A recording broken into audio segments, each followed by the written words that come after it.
Imaginez, vous êtes en voyage vers une planète extraterrestre pour votre travail.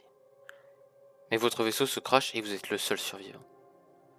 Vous êtes largué sur une planète recouverte quasi totalement d'océans et peuplée par des monstres dignes de vos pires cauchemars. Comment allez-vous survivre? Ce que vous venez d'entendre, ce n'est pas un extrait d'un livre de science-fiction. C'est ce à quoi vous êtes confronté en arrivant dans Subnautica. Salut à tous, on se retrouve aujourd'hui dans une nouvelle vidéo dont le thème est pourquoi Subnautica est-il si prenant et immersif. Lorsque vous jouez à la première fois à Subnautica, vous êtes mi-émerveillé, mi-terrifié quasi tout le temps.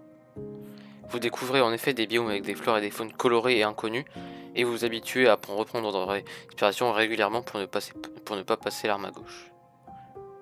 Vous finissez un peu plus tard par croiser la route d'un léviathan, alors là, votre cœur fait un bond dans votre poitrine, parce qu'en 10 secondes, il y a un énorme machin qui veut vous bouffer, et qui est en train de vous exploser la face.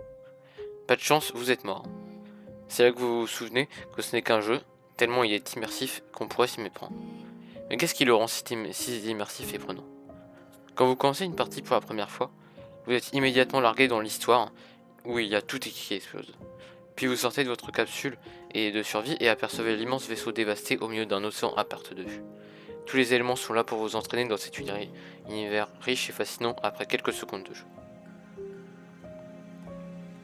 Déjà, l'ambiance du jeu est assez réaliste. Il s'agit du futur, où la conquête spatiale a pris des proportions telles que vous explorez des planètes extraterrestres apprêtées par des flores et faunes extraterrestres.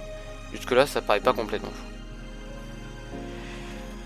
Les environnements sont assez variés et vous donnent envie pour la plupart de les explorer tout de suite, soit de fuir parce qu'il y a une espèce de monde qui vient vers vous.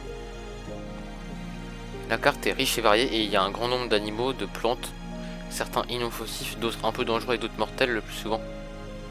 De plus, votre scanner vous permet d'avoir des tonnes d'informations sur tout ce qui est vivant et minéral. Vous avez une folle envie de passer votre temps à tout scanner pour récolter des informations qui renforcent encore l'immersion dans cet univers immense. De plus, les ressources étant réparties sur toute la carte, vous êtes obligé d'explorer les 4 coins de la map, ce qui est facilité par les sous-marins à votre disposition. Déjà, le jeu était globalement en open world, vous êtes franchement assez libre. Bien entendu, il y a une histoire et des choses à faire pour finir le jeu, et on va en parler après, mais le jeu est assez fourni pour permettre d'aborder ses objectifs de diverses manières.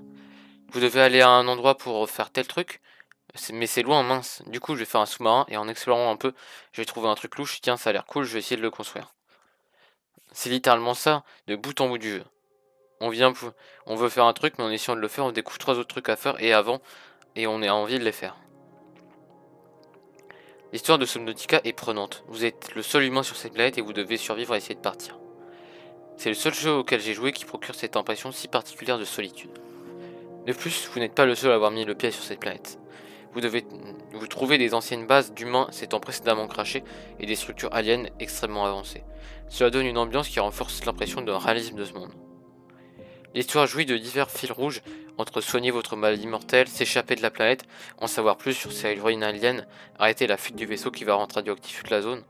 Il y a énormément de choses à faire pour compléter le jeu, tout étant lié avec un scénario aux petits oignons dont je ne dirai pas plus pour vous spoiler.